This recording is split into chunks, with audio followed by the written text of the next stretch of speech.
What would you do if your phone rang and the screen showed your own number calling you? Not a spoofed ID, not unknown caller. Your number. And when you answered, you heard yourself breathing. Tonight, I'm going to tell you about a man who received calls from himself, hours before he was meant to die. And every time the phone rang, someone near him didn't survive the night. Listen closely, because this story doesn't end when the call disconnects. Daniel Mercer was not a superstitious man. 36 years old, accountant, predictable routines. The kind of man who muted group chats and charged his phone at exactly 9 p.m. The first call came on a Tuesday at 7:12 p.m. He was washing dishes. His phone buzzed on the counter. He glanced at the screen. Incoming call, Daniel Mercer. He frowned. It was his own number. He assumed it was a glitch, some carrier error, maybe a scammer manipulating caller ID. He answered. For 3 seconds, there was only static.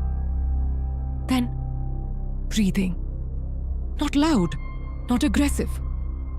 Just shallow, uneven. As if someone had been running. "Hello?" Daniel said. The breathing stopped. A whisper came through the distortion.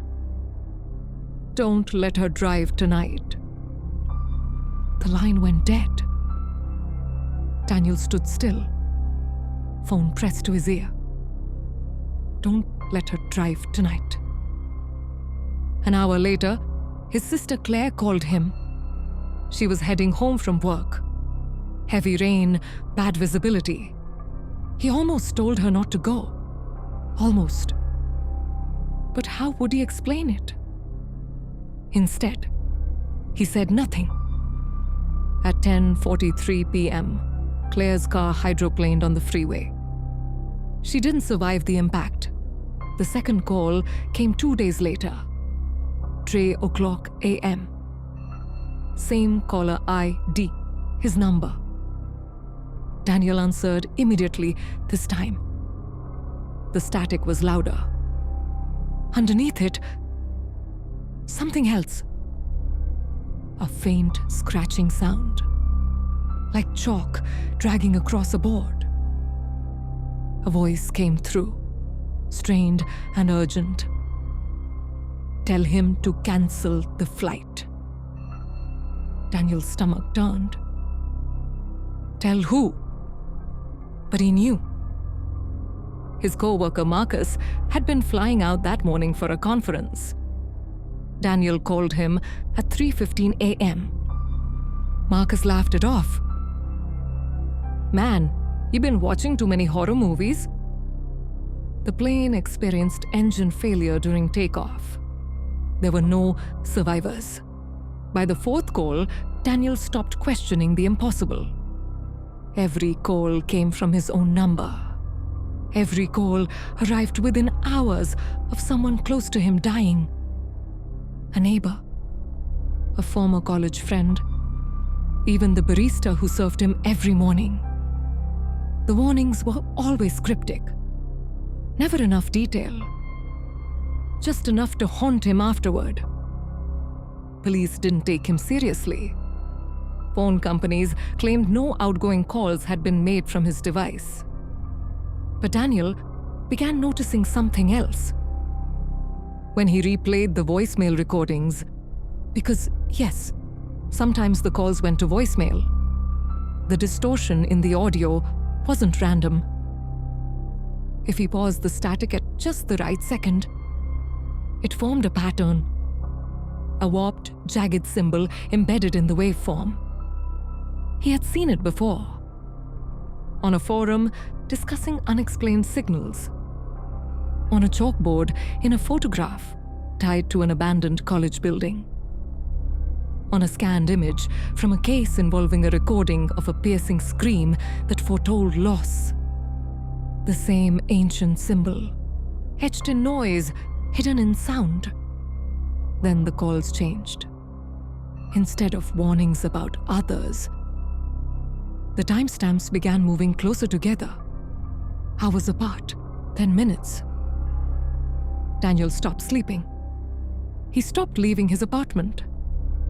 If he could isolate himself, he reasoned, maybe no one else would die.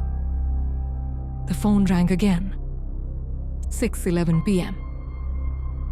Incoming call. Daniel Mercer.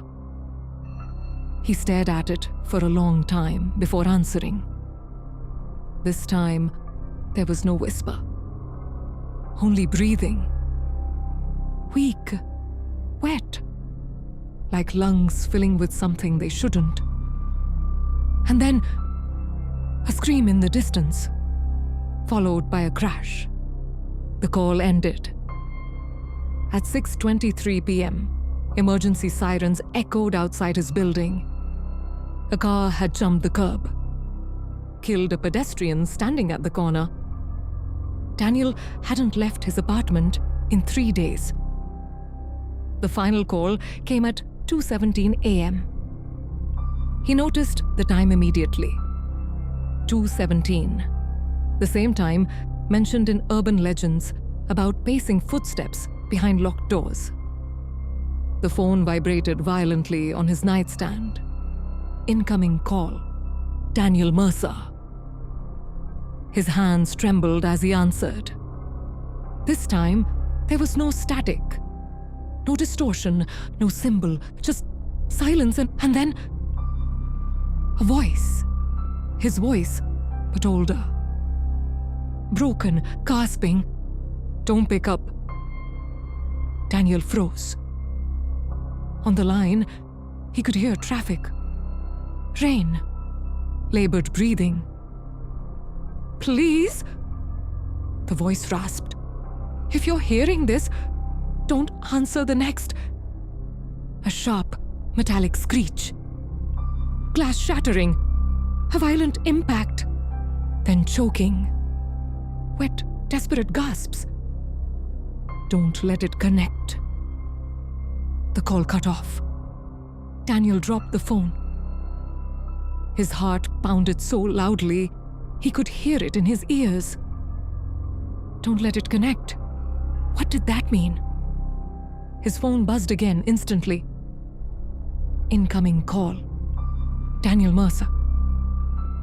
But this time, the timestamp on the screen didn't show the current time. It showed a time exactly 1 hour into the future. His future. The call was already in progress. As if something had completed a loop, and it was waiting for him to answer. Daniel stepped backward. The room felt smaller, the air heavier. Outside his window, headlights flickered across the walls. He understood. The previous calls weren't warnings. They were echoes, each death pulling the timeline tighter, each connection feeding something ancient hidden in the distortion. The symbol hadn't disappeared. It had stabilized, completed. And now, the call wasn't about someone near him.